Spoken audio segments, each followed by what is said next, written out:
When The Princess and the Frog premiered in 2009, Tiana made history as the first Black Disney princess. The film had all the ingredients for success: lush, hand-drawn animation, catchy New Orleans jazz-inspired tunes, a hardworking heroine, and a sweet fairy tale storyline. The movie did fairly well at the box office, but not quite to Disney's expectations. And although Tiana is a beloved character, she doesn't hold the same iconic status as Disney royalty like Belle, Ariel, or Elsa. Why not? That's what we're diving into today. Grab a drink, take a seat, and let's break down why I think Tiana's story fell short and how I would rewrite it. But first, welcome back to Fairytale Cocktails, where we discuss all things enchanted and pair our favorite fairy tales with fabulous cocktails. My name is Elle Lane, and tonight I'm sipping on Tiana's Beignet Bourbon Smash, inspired by our hardworking New Orleans princess. Here's what's in it: 2 ounces bourbon whiskey, 1 ounce fresh lemon juice, ½ ounce maple syrup, 2 to 3 dashes of aromatic bitters, garnish with 2 powdered sugar dusted beignets and a lemon twist. You can find this recipe and more in the Disney Princess Cocktails book available on Amazon, or check out the Fairytale Cocktails blog for themed recipes and party tips. Links in the description below. Now let's get back into today's topic. Why isn't Disney's first Black princess more beloved? Tiana has so much going for her: ambition, charm, and that jaw-dropping green gown. And yet, she remains one of the least iconic Disney princesses. Why is that? Let's break it down. The first and most significant problem, in my opinion, is that Tiana was a frog the whole time. Yes, Tiana is a frog for most of the movie. We meet her briefly as a human at the beginning and again at the very end, but the bulk of her screen time is spent hopping through the bayou. Same goes for Prince Naveen. This isn't just a technicality. It deeply affects the emotional connection audiences form with her. We don't get to relate to her as a person. Disney magic is often about that transformation moment. Cinderella's gown, Belle's ballroom scene, Ariel's legs.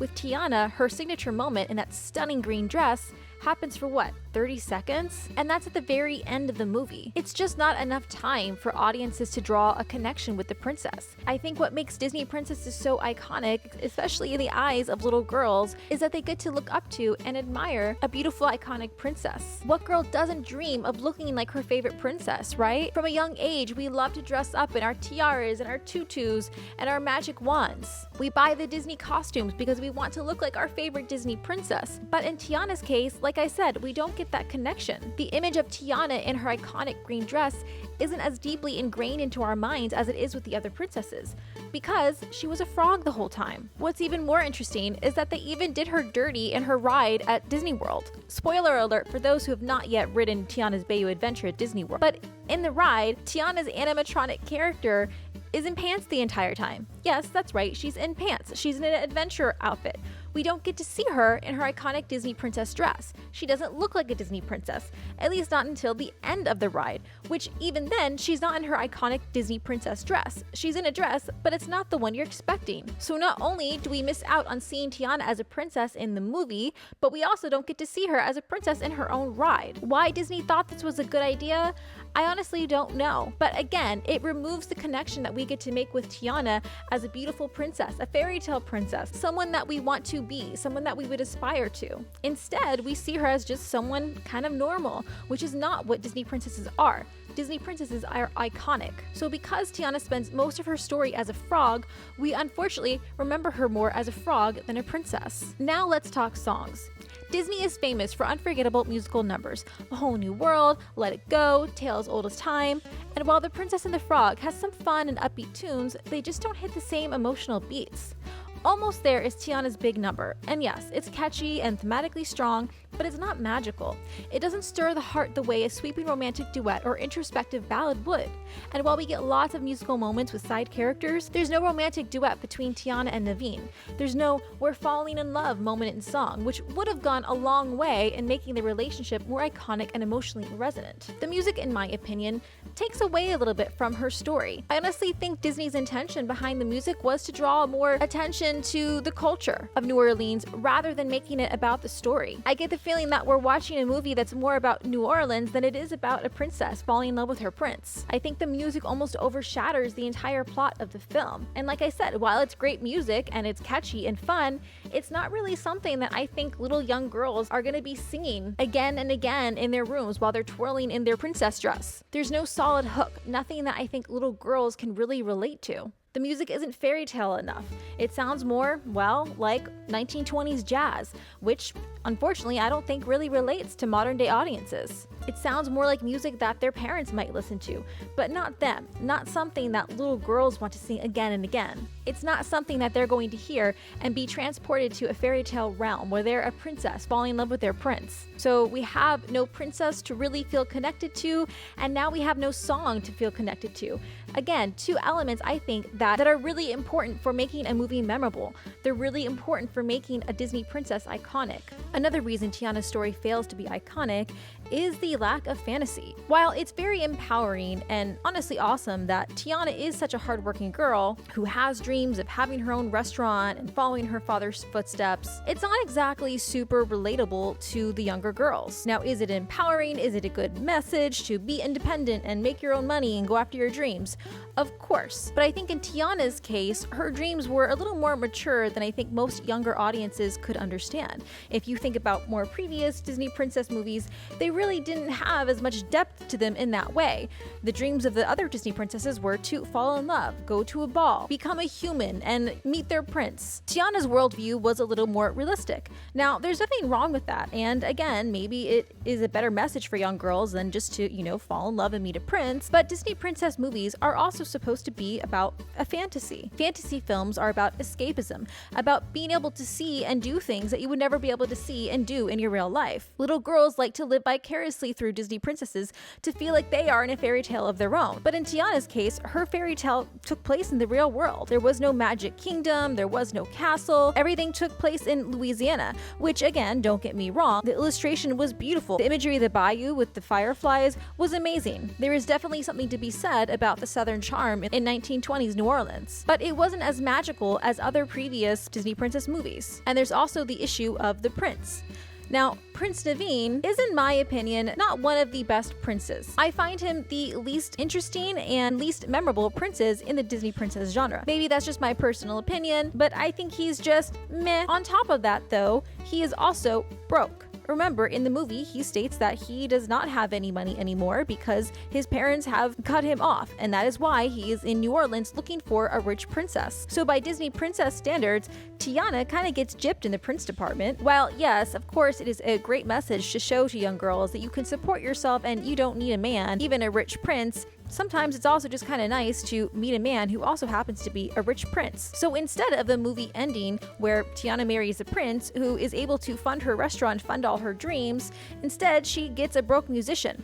And she still has to cough up the money herself for her restaurant. Again, is there anything wrong with this? Because yes, they love each other and we love a love story, but it would also be kind of nice if someone as hardworking and deserving as Tiana got a rich prince who swept her away from all the trials and tribulations she had in her old life. That's more of a fantasy. If you think about Cinderella, Sleeping Beauty, Snow White, Cinderella was a housekeeper who went to a ball and by chance met a prince that wanted to whisk her away and take her away from her evil stepfamily. Snow White and Sleeping Beauty literally took a nap and woke up and was carried off on a white horse to go live in a castle and live a fabulous life happily ever after. Tiana got the guy, but she didn't get the fantasy. Finally, the third problem that I think makes this movie less memorable, and Tiana as a princess less memorable, is the villain, Dr. Facilier, aka the Shadow Man. Although he is actually a great villain in that he is visually memorable, he's got a cool song, got great creepy vibes, he's just not really intertwined very much with Tiana. His main conflict is actually with Prince Naveen and Lawrence, not Tiana, not the main star of the movie.